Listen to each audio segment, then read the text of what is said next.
instruments when we started making music together. Yeah. We used to use a lot of piano. Arthur was playing a lot of cello. The environment that we were writing music in was kind of for a jazz bar in Brighton, so the music was kind of quieter, and we hadn't introduced lyrics and vocals into the music at that point. So I think as we kind of realised that we wanted to be playing outside of that specific space and starting to explore Brighton as a town to play in all of our favourite venues, we started realising that we can kind of do stuff where we're making music with some of our friends that play in bands as well, and it kind of grew from there.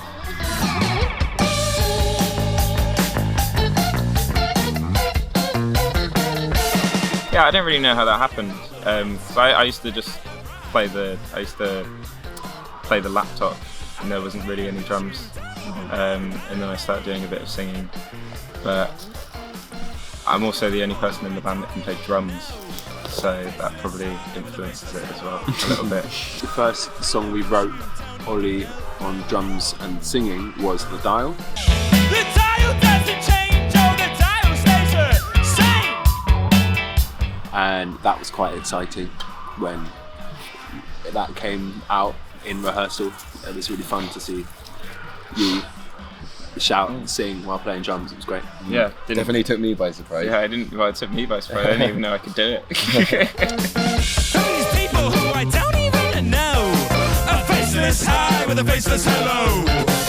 I'm the cleaner, but you don't even know my name.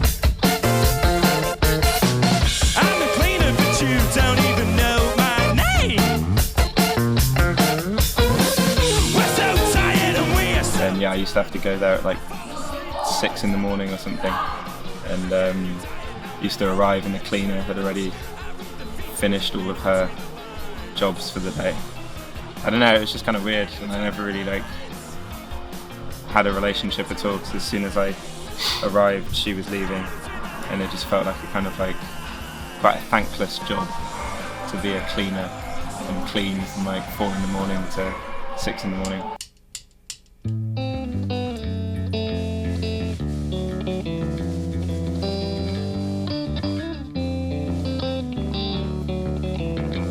It was again the same record shop I worked at. Yeah, it was about like a customer that came into the record shop a lot, and I think he either had like manic depression or like schizophrenia or something.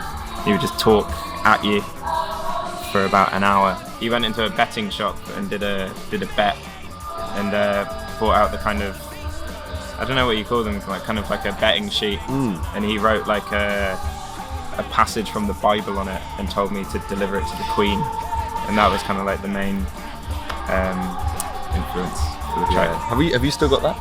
I think I have. I've got it in an envelope that says important things. It was supposed to be the artwork, but we really forgot. With my history there is no luck, with a red wire and a blue wire.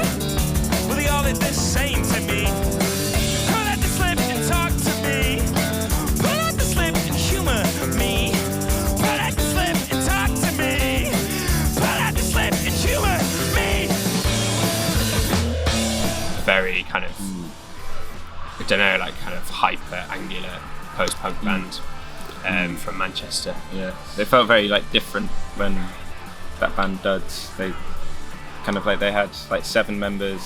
They had like horns and like really heavily relied on percussion, and it was really dancey but really, yeah, quite serious as well. I've seen BCUC many times in the past 2 years, and they've had a massive influence on me and Anton in terms of their performance, their like whole attitude towards music, and their message and their honesty with their music and their lyrics and the length of their songs and just their energy. That's infectious to me.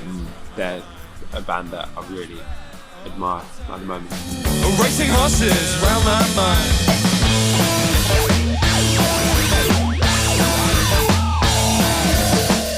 Congas. Just one word, just congas. Is that kind of almost 2 words? No, it's one word. It's plural. Congas. Congas, because they're just amazing. I just don't have space in the van. So when we get a bigger van, we're gonna get some congas. Yeah, more hands. Bongos. What we really need is 2 percussion racks. Because at the moment, a few times when Arthur and I play percussion, but we've only got one hand to hold the instrument usually, one hand to hold the beater, or one hand to hold the instrument. But the problem is, I can't put my percussion on a rack. You can't put a guiro on a rack. You can't put a quick on a rack. You can't put a guiro on a rack, man. You can't put a triangle on a rack. This is a call out for quite an experienced carpenter who can make a custom rack. Why do you want a custom rack? So we can put something like a guiro on a rack. So you can put some shelves in it and like carpenter as well. Yeah. Wooden rack. I'm talking wooden, yeah. I think what's happening here is they're answering the question with they kind of just want endless percussion involving elaborate carpentry and stands to keep shit on.